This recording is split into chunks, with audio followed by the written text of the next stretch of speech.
welcome back to Tom Mods Things. Today we're going to be working on my Pandem Porsche Cayman. What we're going to be doing is fitting or at least trying to fit the GT2 sort of RWB style rear spoiler onto the rear deck today.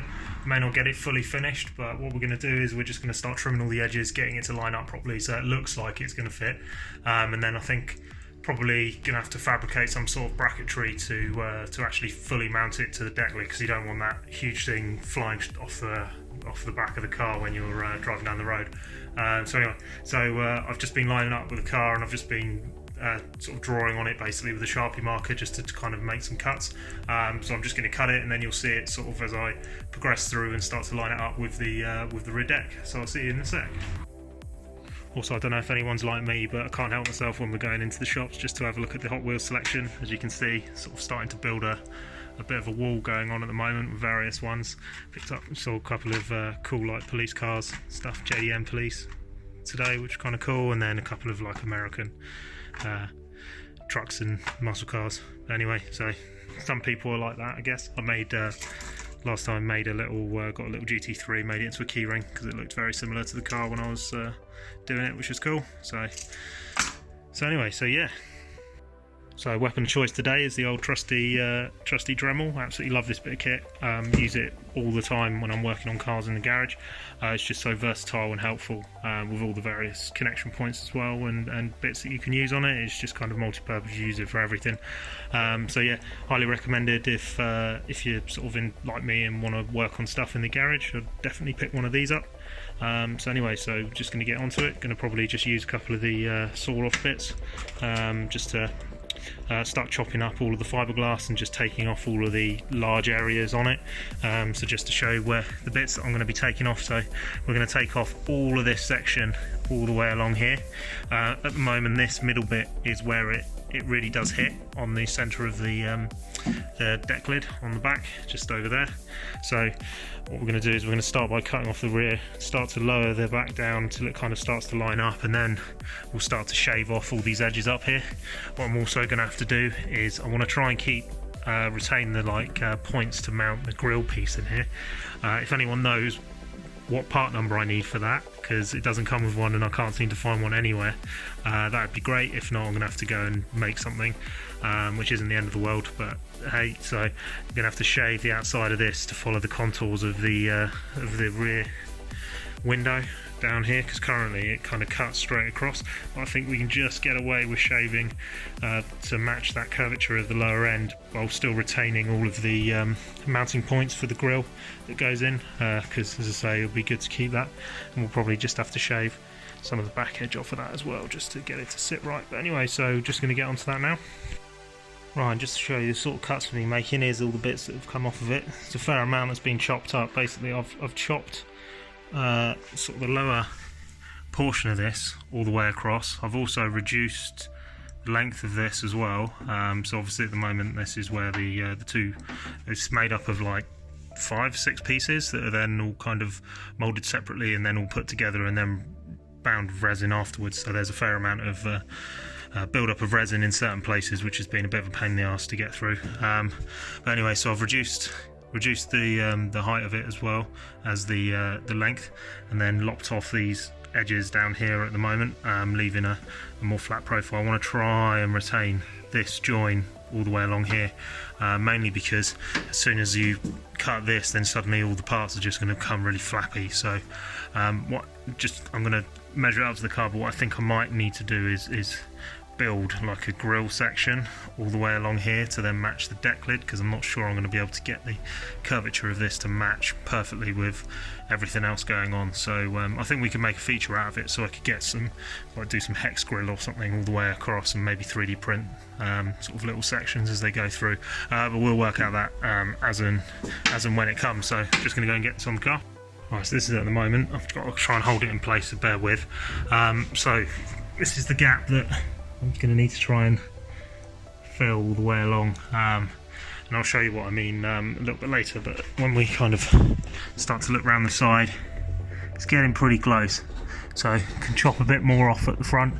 The only thing is it's also getting quite close to the wing here as well, so I don't want to drop the front down anymore. So what I might end up doing is actually building it up instead.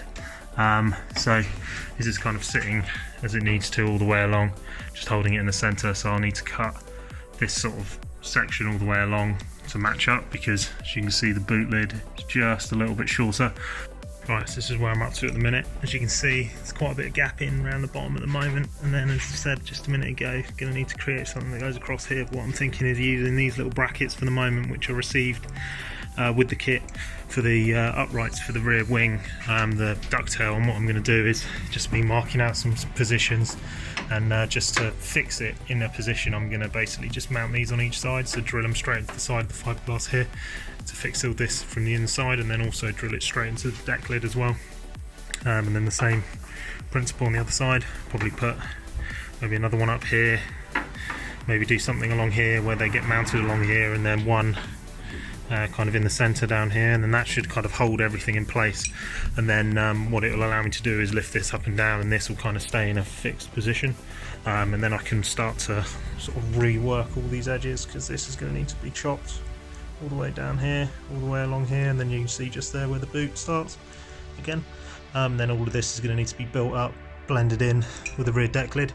So there's going to be a fair amount of work to actually get this to do what I need it to, but I think it's worth it. It will look pretty good with the wide arches and stuff on it, which are sort of, as I say, all sitting here at the moment ready to go. So I'm just going to get these bits mounted on, and you'll see it when that's done. Right, so here we go. Not permanent fix, but just enough to kind of keep it on there for the moment so I can start to work the edges. So basically 2 brackets here bolting straight into the deck lid, and then 2 same on the corresponding side. So it's all fully mounted, not really going to go anywhere. As you can see down here, basically now this what will allow me to do is to go along and basically take the seam edge that's along here. This is why I cut this bit back, because this is kind of where I'm going to go back to, and then basically chop all the way down here up to this edge, and then this edge is going to have to be shaved ever so slightly. So what it's going to do is probably come down here and then go all the way across. So you can see it just where that seam line is there, just ever so slightly shaved off. So we'll take it all the way up and all the way along, and then what it'll do is once I've got this gap here, it gives me something to work with, so then I can start to fill in the gap, whether I'll fiberglass it first and then bond it, then body filler afterwards, or I just body filler between the 2 components and then just smooth the whole thing straight into the boot lid. Same principle kind of with the edges. As you can see, there's a bit of gap in down the rear, and then you can see it just here as well. So just what I'll probably do is fiberglass this bit, so I'll do it from when it's up in the air, and then I'll get it so it comes down to this seam line all the way along, and then as I was saying, I'm going to create a grill piece that sits all the way along here. So that'll be a custom part, because I kind of quite like the fact that it kind of comes off slightly. It's almost like a double wing grill feature. So, and because this kind of starts to match up with this seam line here as it comes down and then over the top, I reckon I could do something interesting with this back bit here. And then who knows, maybe at a later day or something, we do some like ducting or something to come through and then into the bay, or I don't know, because I would like to do a clear engine cover, but I don't want to pay the money for one of the ones off the shelf, because I don't really like the way that they look. So I'll come up with something myself instead, but until that point it'll just be a grill, and then we'll flatten off the back, and then it'll just be this big void in the middle here of nothing. So yeah, so I think it's looking pretty good. It's on there, which is the main thing. I mean, there's no turning back now. It's got holes in the boot, the spoiler's been ripped off, the old one anyway, and now this thing's been bolted to it. I think as soon as all these bits get fitted on there, it's going to all kind of really start to come together. It's a little bit upsetting seeing it in such a state at the moment, covered in fiberglass dust and just looking a bit miserable, but hey ho. So yeah, that's going to be it for this. It's all mounted on. That's the main thing that I wanted to do today. So it's in place, which is great. So yeah, so next stage is going to be shaving down all the edges, getting all of that stuff sort of filled in and sorted out. Probably won't do loads of videos on it, because that sort of stuff's fairly boring to watch. It's just somebody mixing fiberglass up and putting it on and going, need to do a lot of work on this, and moaning a bit. So anyways, that's no fun for anyone. So what I'll do is I'll come back kind of halfway through, I reckon, to just show the progress and what's going on, and then the finished result afterwards, and then we'll just sort of skip all the stuff in between because it's just pointless. So anyway, subscribe and follow if you want to keep track with the build and process. I think it's coming along fairly quickly. It's coming together, which is good. As soon as this all this bodywork's all sorted now, so as soon as that gets sent off, that's all going to get body coloured, and then I reckon everything's going to start to come together. Had wheel renders back, which is cool, so looking pretty sick. Just need to work out which colour combo I want to go with. Unsure at the moment whether to do something like body coloured centres, like polished lip, or do like a chrome copper lip with like a silver centre, or I don't know, there's a few options, whether to go all out with a crazy colour combination or to keep it a little bit more subtle so that it could maybe work with a completely different colour car if that's what ends up happening at a later date. So anyway, so cheers for watching, I'll see you on the next one, goodbye.